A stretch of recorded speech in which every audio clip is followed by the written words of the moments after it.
I was standing in my own kitchen, unwrapping a stack of wedding bone china, when a stranger's voice on the telephone told me something no wife should ever have to hear about her husband. "I saw them together," he said. "Your husband and his mother. Do not tell him. Come alone." I stood there with a teacup in my hand, staring at the two people I trusted most in the world laughing softly in my sitting room, and I understood in that instant that the life I thought I was building might already be gone.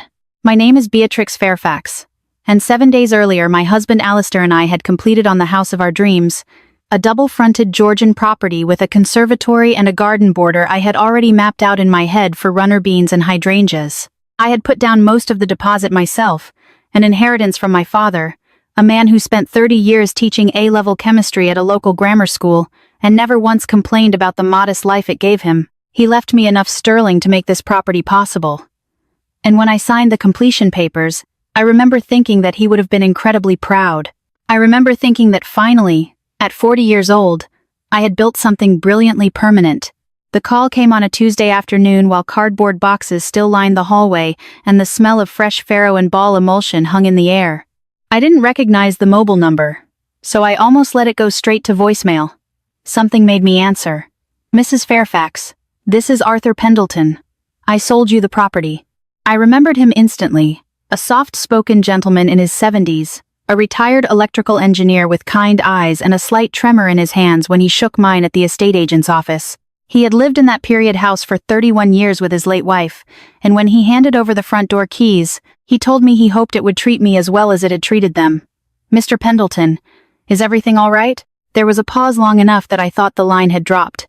"I need to apologize for something," he finally said. "When we set up the smart home automation system years ago, we installed a security camera in the sitting room. I disconnected most of them before the sale, but I missed one. It is still linked to my cloud account. I only noticed because I got a notification a few days ago, and I went to delete the footage, and He stopped again. "Mrs. Fairfax, I think you need to see this yourself."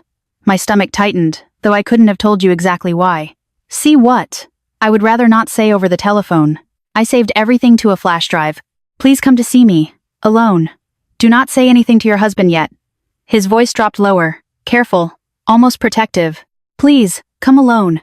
I told him I would, and I hung up before I could ask anything else, because my hands had started to shake, and I didn't want him to hear it in my voice. I set the mobile down on the worktop and looked through the doorway into the sitting room, where Alistair was standing on a stepladder hanging a framed photograph of his parents' wedding day, and his mother, Philippa, was directing him with the calm authority of a woman who had never once doubted her own judgment. "A little to the left," she said, and Alistair adjusted it without complaint, the way he always did with her. They were laughing about something, some small joke I hadn't quite caught, and for a moment, I just watched them, searching their faces for some crack, some sign of whatever Arthur Pendleton thought I needed to see. There was absolutely nothing. Alistair turned and caught my eye, and smiled at me that same easy smile that had made me fall for him 12 years ago, back when I was still grieving my father. And he showed up at exactly the right moments with exactly the right words. "Are you all right?" he asked. "You look pale." "Fine," I said. "Just tired. I think I am going to pop out for a bit. I forgot we are low on emulsion for the spare room." It was a lie, smooth and immediate, and it frightened me a little how easily it came. Philippa glanced at me, her eyes lingering half a second too long, the way they sometimes did, as if she were always quietly measuring me against some posh standard I would never meet. "Take your time, dear," she said.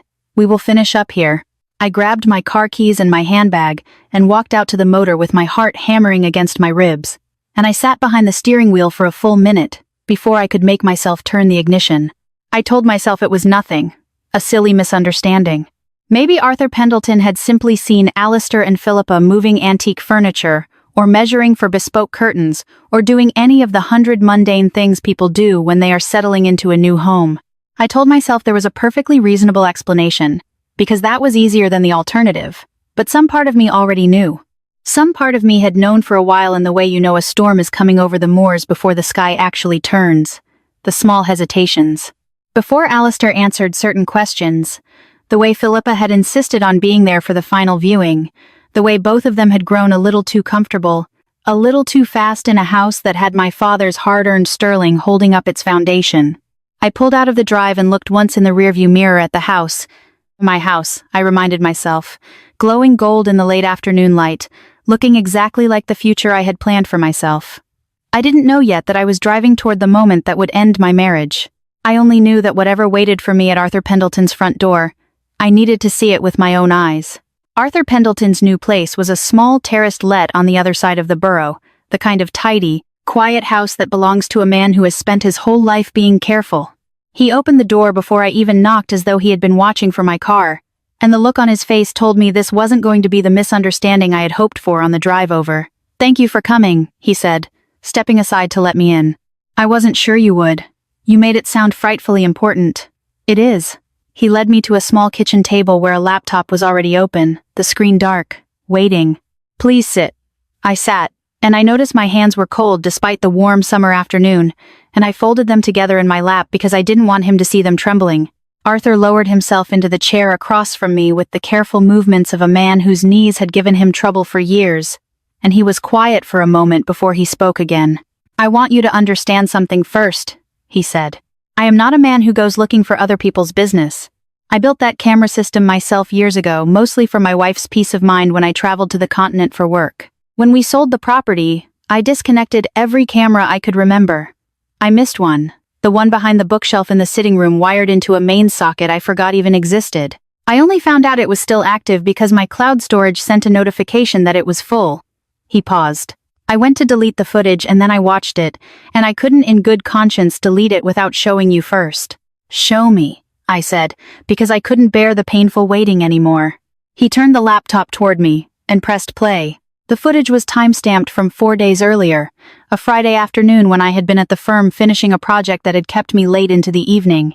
The angle was slightly elevated, looking down over the sitting room. My sitting room still half-furnished. Cardboard boxes stacked along one wall. I watched Alistair let himself in through the front door, and a moment later Philippa followed him inside. Glancing around the room the way a person looks at something they are already picturing as their own, I watched myself lean forward without meaning to, as though getting closer to the screen might somehow change what I was about to hear. "She still thinks this house belongs to both of you," Philippa said on the recording, settling onto the arm of the Chesterfield sofa, her voice carrying that particular blend of upper-middle-class warmth and steel I had heard my entire marriage. Sweet girl. She never even reads the fine print. Alistair laughed, an easy, familiar laugh, the same one I had fallen in love with 12 years ago, and said, "She trusts me. Why would she read the fine print? I am her husband." "That trust is terribly useful," Philippa said, "as long as we use it correctly." I felt something icy cold settle into my chest, a stillness that didn't yet have a proper name. They kept talking. Philippa mentioned a remortgage package. She had already been in contact with an independent financial advisor about someone she knew personally, someone who wouldn't ask too many questions. Alistair mentioned that my father's inheritance had covered nearly 70% of the deposit, and Philippa responded that it was a crying shame money like that hadn't gone through proper family channels, that it should have been structured better from the start. They spoke about paperwork, about a power of attorney clause buried somewhere in a stack of legal documents that would let ownership shift gradually, quietly, legally, without ever requiring a single dramatic confrontation. Philippa said the words over time more than once, savoring them the way you might, a Victoria sponge recipe that needed patience to come together properly. "She won't notice," Alistair said. "She never notices these things. She trusts me with all of it." I sat frozen at Arthur Pendleton's kitchen table, watching my husband describe my blind trust as a resource to be carefully managed, and I understood with a clarity that felt almost physical, that the man who had held my hand at my father's funeral, and the man on that screen, were somehow impossibly the same person. The video ran another 6 minutes. I watched absolutely all of it. I watched Philippa walk through my kitchen, opening cupboards, commenting that the layout would be better suited to proper entertaining once a few walls came down. I watched Alistair nod along to every suggestion, agreeable in the particular way he had always been agreeable with his mother, a lifelong habit I had once found endearing because it spoke, I thought, of fierce loyalty and love. I understood now that it spoke of something entirely else. Obedience? Maybe? Or a sinister alliance.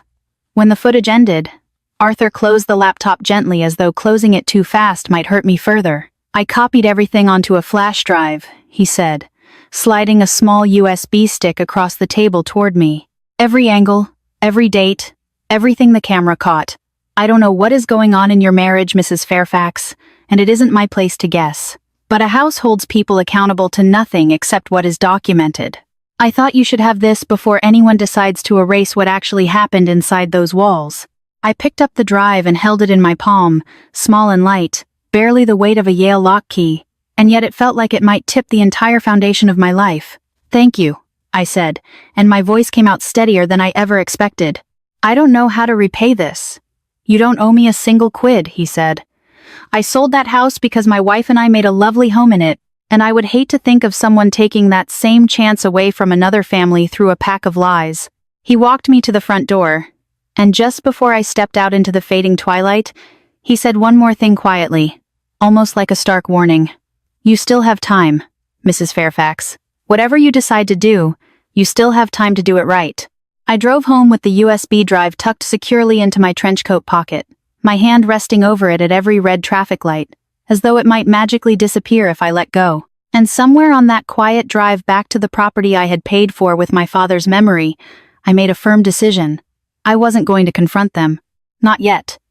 Not until I understood exactly how deep this horrid plot went, and exactly how to make sure it could never happen to me or to anyone else in the home counties again. I walked back into my own house that evening and became someone completely else. Not a different woman. Exactly. Just a quieter version of myself. One who had learned in the space of a single afternoon that the safest place to keep the truth was behind a closed door in my own chest. "How is the DIY shop?" Alistair asked. Not even looking up from the box of kitchen utensils he was happily unpacking. "Busy," I said. "I will go back tomorrow when it is far quieter." He nodded satisfied. And that was the absolute end of it. I remember standing in the doorway for a moment watching him arrange our forks and knives into the cutlery drawer organizer I had bought weeks earlier, with such simple happiness and feeling something exceedingly strange settle over me. Not rage, not yet, but a kind of cold clarity like stepping outside on the first frost of the year and finally being able to visibly see your own breath. Over the following days, I did something I had never done in 12 years of marriage. I started watching my husband the precise way you watch a stranger. I noticed things I'd always seen but never truly looked at. Alistair handled every piece of financial paperwork that came through our letterbox, sorting bills and bank statements with a practiced efficiency I had once admired, calling it just easier this way whenever I kindly offered to help. I noticed that Philippa, who visited nearly every other day under the guise of helping us settle in, always managed to be the one who collected the post from the mat by the front door before I even got home from the office. I noticed the way their conversation would shift the moment I entered a room, not stopping exactly but softening, rerouting, like the River Thames finding a different path around a rock. None of it on its own would have meant a single thing. Together, it meant absolutely everything. 3 days after my visit to Arthur Pendleton's house, Alistair came home with a folder of documents and laid them on the dining table with the easy, unbothered manner of a man discussing bank holiday weekend plans. "Remortgage paperwork," he said. "Nothing exciting. Just cleaning up some of the loan terms now that we have exchanged and completed. Routine stuff." Philippa, who happened to be there, she seemed always to happen to be there, reached over and patted my hand. "Everyone does this after completion, dear. It is dreadfully boring, but it is just paperwork. You sign a few pages and it is sorted." I looked at the folder, thick and official, and felt the cold clarity from days earlier harden into something much more useful. A plan. "Of course," I said, smiling warmly. "Let me look it over when I have a quiet evening. I like to actually read things before I sign. You know how I am." Alistair's jaw tightened for half a second, so briefly I might have imagined it if I hadn't been watching him so incredibly closely. "Of course," he said. No rush. But there was a tremendous rush. I could feel it in the air between them, in the way Philippa's eyes flicked toward Alistair and back to me, and the slight practiced patience of two people trying not to seem overly keen. I asked completely innocent questions over the following evenings. What does this clause mean? Why is this section highlighted? Is this the standard form the Building Society uses? And each time Alistair answered smoothly, confidently, clearly relieved that I wasn't pushing any harder. He began to naturally relax. He began, I think, to believe that his mother had been right about me all along, that I was too trusting, too soft, too in love to ever really look. What he didn't know was that every night after he fell deeply asleep, I sat at the kitchen table with my laptop and a soft blue light, going through every single page of that folder line by line. I photographed each legal document with my mobile before returning the folder exactly to where he had left it. I opened a new email account under a name that meant nothing to anyone but me, and began forwarding copies there along with photos, screenshots, and exact dates. I kept a small voice recorder in my cardigan pocket during Sunday roasts, capturing conversations I would later replay in my car during my lunch break, parked 3 streets away from my office, where no one I knew would see me crying quietly before wiping my face and going back to work, like absolutely nothing had happened. I built a folder of my own, a shadow archive invisible to them, growing heavier every single day with proof of exactly what I had witnessed on Arthur Pendleton's laptop. It was on the 5th night, reading by the small glow of my screen while Alistair slept upstairs, that I found the clause that changed everything. Buried on page 14 of the remortgage documents in language so dense and technical it seemed, designed to be skipped over, was a provision granting Alistair power of attorney over matters related to the property to be enacted upon my signature and witnessed approval. It was worded carefully, almost elegantly, framed as a convenience, something to streamline future administrative paperwork so I wouldn't be burdened by routine matters. I read it 3 times to be absolutely certain I understood what I was looking at in the Queen's English. It wasn't a standard remortgage. Or rather, it was a remortgage wrapped around something else entirely. A legal key that once turned would let Alistair make decisions about my property, my father's sterling, my future without ever needing to ask me again. I sat very still in the dark kitchen listening to the period house settle around me, its unfamiliar creaks still strange to my ears after only a week of living there.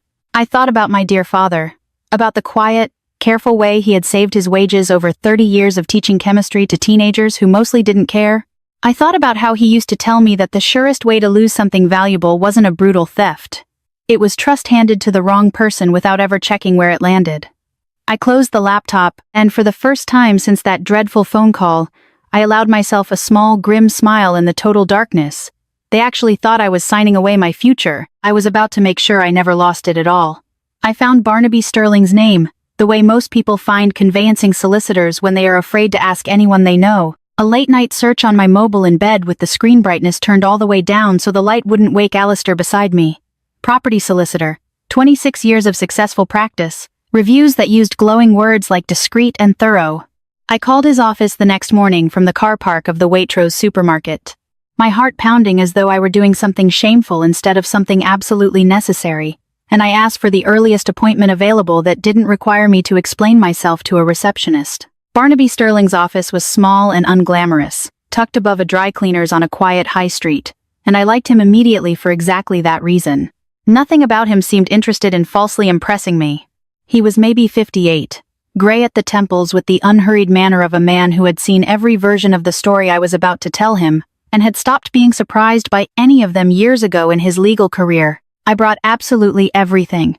The USB flash drive, my photographs of the documents, copies of emails, the voice recordings which I had organized by date on my mobile. I set it all on his mahogany desk like evidence prepared for a civil court hearing because in some sense, I suppose that is exactly what it was. He watched the footage first in complete silence, his expression unreadable, occasionally pausing to write something on a legal pad in handwriting, too small for me to read upside down. When it finally ended, he sat back in his leather chair and looked at me for a long moment before he spoke. "Mrs. Fairfax, I want to be direct with you because I think you would prefer that to gentleness right now." "Please," I said.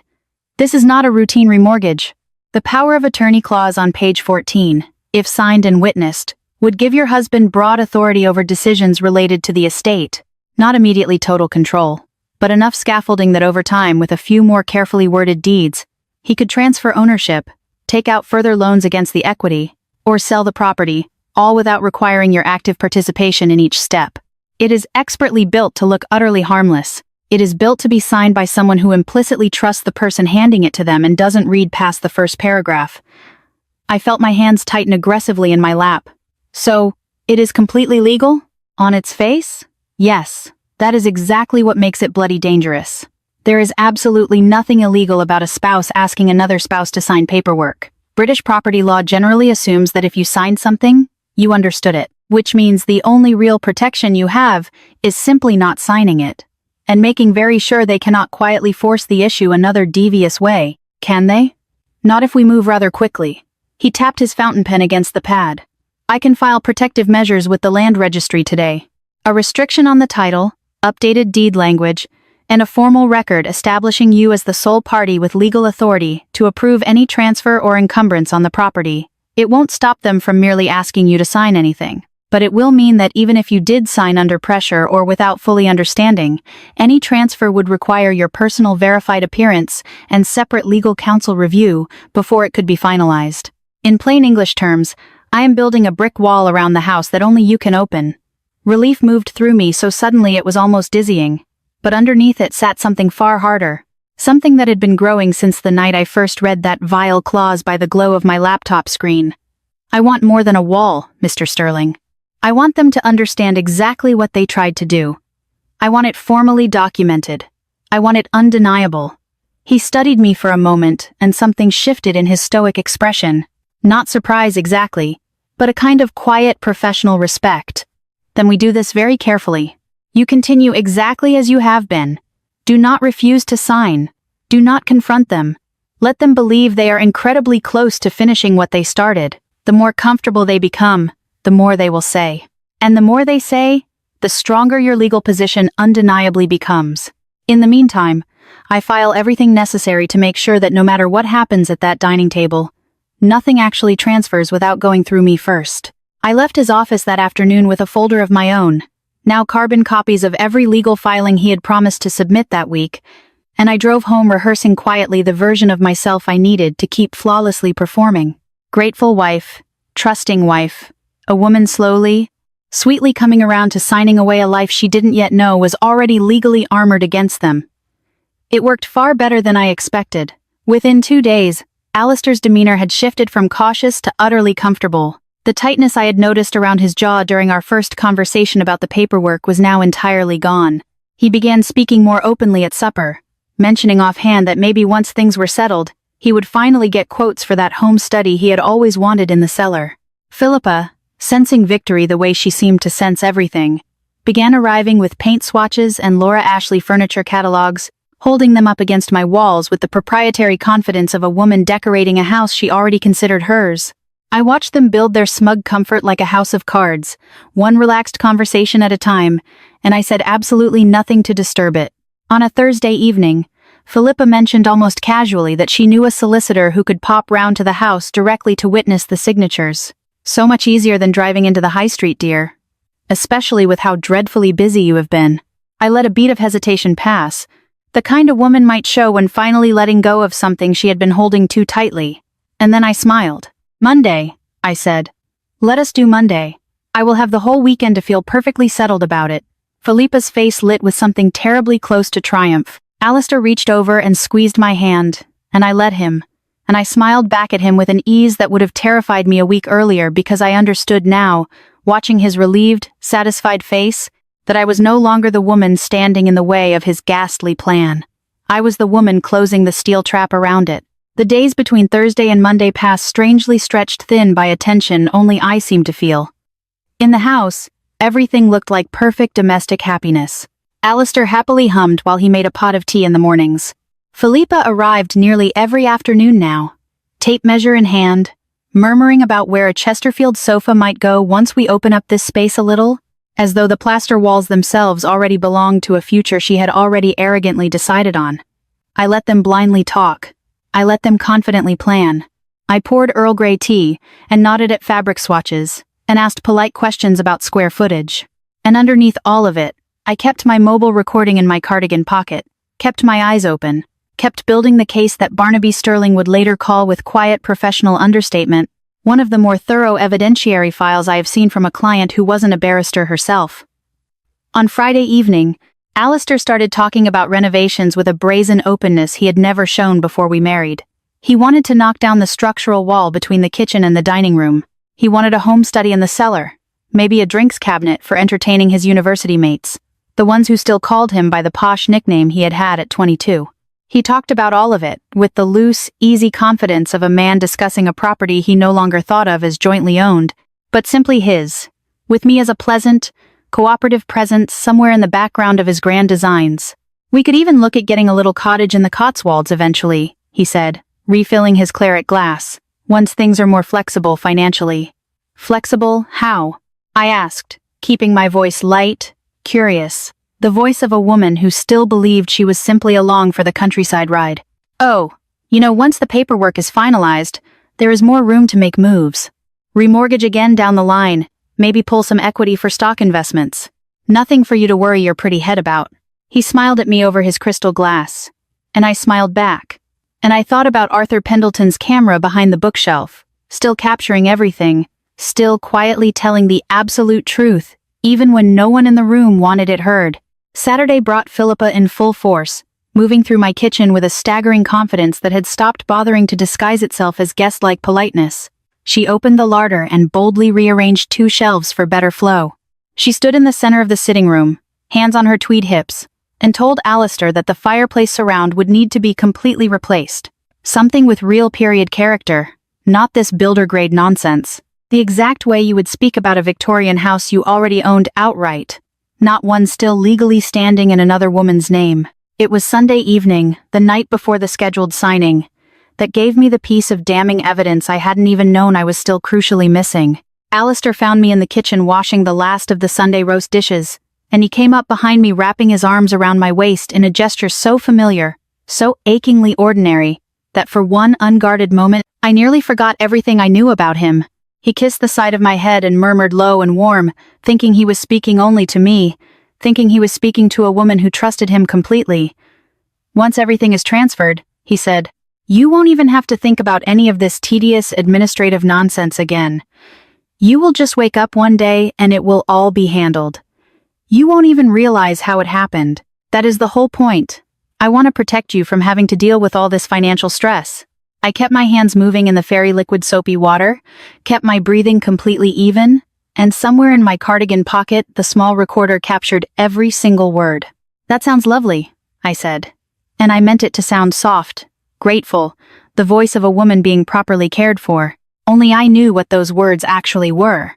A full unguarded confession spoken by a bloke so certain of his impending victory that he no longer felt any need for caution whatsoever.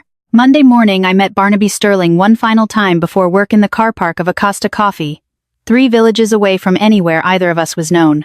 He confirmed that every filing with the land registry was complete, the restriction of interest recorded, the title deed protections firmly in place, the documentation package beautifully assembled and ready to be presented the moment it was needed. He looked at me with the exact same quiet respect he had shown since our very first meeting. "Are you ready for this evening?" he asked. "I have been perfectly ready," I said, since the day I watched that video footage. That evening, I came home and found Alistair setting the dining table with unusual care. The good bone china plates, the candlesticks we had received as a wedding gift, and never once used a bottle of expensive Bordeaux wine he had clearly chosen for the grand occasion. Philippa arrived shortly after, dressed as though for a smart dinner party, her smile wide and smugly satisfied. "A little supper before the signing," Alistair said, pulling out my mahogany chair for me. "We thought you deserved something rather nice given everything you have been so wonderfully understanding about." I sat down at the table my father's hard-earned sterling had helped build, across from the 2 people who had spent weeks quietly plotting to take it from me, and I smiled, and I picked up my wine glass when Alistair raised his in a toast. "To new beginnings," he said, his eyes warm, his voice full of a charming happiness I once would have given anything to earn. "To new beginnings," I echoed, and I meant something entirely different by it than he did. Philippa smiled at us both, radiant, already mentally decorating a Georgian property that would never truly be hers, and neither of them noticed the way I kept glancing toward the hallway, waiting, counting the minutes, knowing that somewhere on the road toward our house, a saloon car was already on its way, carrying a man who would arrive before the pudding ended and change everything they thought they had already won. Dinner unfolded exactly the way Alistair had meticulously planned it. Candlelight flickering against the Royal Doulton china, Bordeaux poured a little too generously, Philippa telling a long, rambling story about Alistair's childhood in Surrey that was meant, I think, to remind me of how deeply he belonged to this upper-middle-class family. How naturally I should want to belong to it, too. I laughed in the right places. I asked the right polite questions. I ate very little because my stomach had been tight with anticipation since that frosty morning. But no one seemed to notice, too absorbed in their own quiet celebration to look closely at me. When the dinner plates were cleared, Alistair reached into the Welsh dresser drawer and pulled out the thick folder, setting it on the table between us with a gentleness that almost looked like religious reverence. He opened it to the final signature page, smoothing it flat with his palm, and slid an expensive fountain pen across the linen tablecloth toward me. "No rush," he said, though his eager eyes said otherwise. "Whenever you are ready, darling, Philippa leaned forward slightly, her wine glass completely forgotten in her hand, watching the pen the way a person watches the last few seconds before a Guy Fawkes firework goes off. I picked it up. I let my fingers rest against the cool metal for a moment, feeling the weight of it. Feeling the weight of everything the last 2 weeks had asked of me. The silence I had had to keep, the smiles I had had to fake, the nights I had spent awake with a phone recorder in my pocket, and a heart full of grief for the marriage I had thought I had. I lowered the pen toward the dotted signature line. The front doorbell rang loudly. Alistair's head snapped up, a flicker of profound irritation crossing his handsome face. "We are not expecting anyone," he said more to himself than to me, and he glanced at his mother, who shook her coiffed head slightly, equally confused. "I will get it," I said, and I set the fountain pen down without signing a single cursive letter. I opened the heavy front door to find Barnaby Sterling standing on the porch in a charcoal gray suit, calm and unhurried, a leather brief folder tucked under his arm. Behind him, a step back, stood a uniformed process server holding a small, tidy stack of legal documents. "Good evening, Mrs. Fairfax," Barnaby said, his crisp voice pitched perfectly for the moment. Professional, unbothered, utterly without theatrical drama, which somehow made it land much harder than if he had shouted. "I believe this is a terribly good time." I stepped aside and let them into the hallway. Alistair rose from the dining table so fast his antique chair scraped hard against the oak floorboards. "What on earth is this?" His eyes moved rapidly from Barnaby, to the process server to me, and I watched something behind them begin to drastically shift. The first terrifying tremor of a man realizing the ground beneath him was no longer solid English soil. "Beatrix, what is going on?" I didn't answer right away. I walked calmly back to my seat at the head of the table and sat down, folding my hands neatly in front of me the way I had learned to do in Barnaby's office. Calm, deliberate, a woman fully in possession of her own faculties. "Mr. and Mrs. Fairfax," Barnaby said, addressing Alistair and Philippa both, "I am here on behalf of my client Beatrix Fairfax to formally notify you that the property at this address has been legally protected against unauthorized transfer, remortgaging, or encumbrance. Any documents requiring her signature for such nefarious purposes are entirely void as of today, and any future attempt to alter ownership status will require independent legal review and her verified, unpressured consent." The process server stepped forward and placed the documents on the table beside the folder Alistair had so carefully prepared in almost absurd symmetry. One stack representing the fraudulent future they had planned, the other quietly, ruthlessly dismantling it. Philippa's face had gone ghostly pale, her earlier posh warmth entirely drained away, replaced by something colder, sharper, the ruthless calculation she usually kept so carefully hidden, now fully visible in the candlelight. "This is utterly absurd," she said. "This is our family's primary home. Alistair has every legal right. Alistair has whatever rights are strictly granted to him, under UK property law, and under any agreement Beatrix willingly and knowingly enters into," Barnaby said evenly. "Neither applies here in the slightest." Then he reached into his leather folder and set down, one by one, the damning evidence I had spent 2 long weeks gathering in complete silence.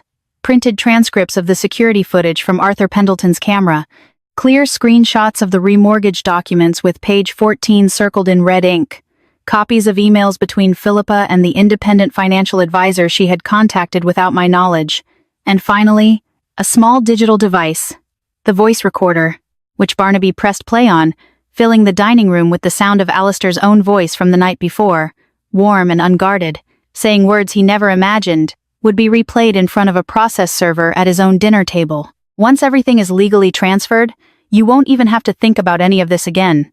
You won't even realize how it happened." Alistair's face drained of absolutely all color.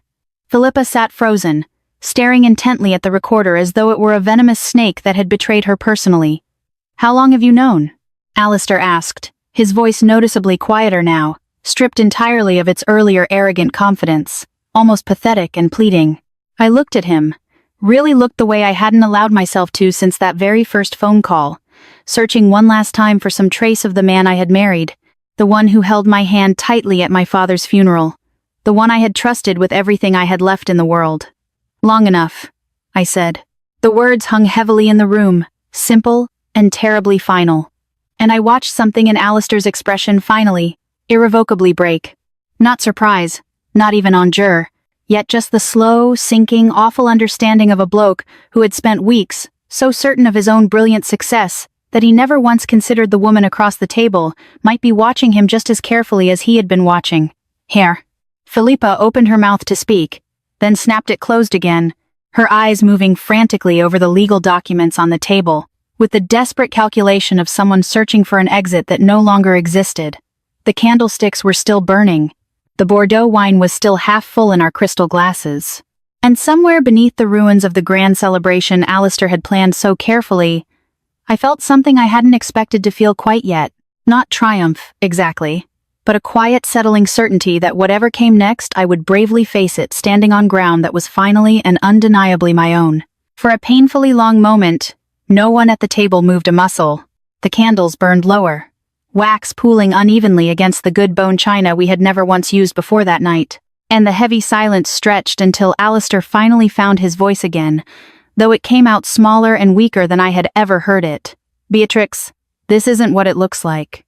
I never meant to take anything from you. I was merely trying to make things easier for both of us. You have always hated dealing with the paperwork, with all the dreadful financial stuff. I was just trying to handle it so you wouldn't have to worry. You were trying to handle it, I repeated quietly, so completely that I would have needed your express permission to make basic decisions about my own house. He had no coherent answer for that. Philippa, however, straightened her posture in her chair, composing herself with the same brittle aristocratic dignity she had worn at every single family gathering I had ever attended. This is a ghastly misunderstanding born of ridiculous overcaution, she said, addressing Barnaby Sterling directly as though she might still cleverly negotiate her way out of a room that had already closed firmly around her. We were simply trying to streamline the family's long-term financial planning. There is absolutely no crime in wanting things structured efficiently for the estate. Barnaby didn't raise his voice by even a decibel. He rarely needed to in his line of work. Mrs. Fairfax, he said, using my married surname deliberately, letting it settle in the room as a sharp correction to whatever version of ownership Philippa still imagined for herself. Efficient financial planning does not require maliciously concealing intent from the person whose signature you critically need. Nor does it require characterizing that person's trust as something to, in your son's exact recorded words, use correctly.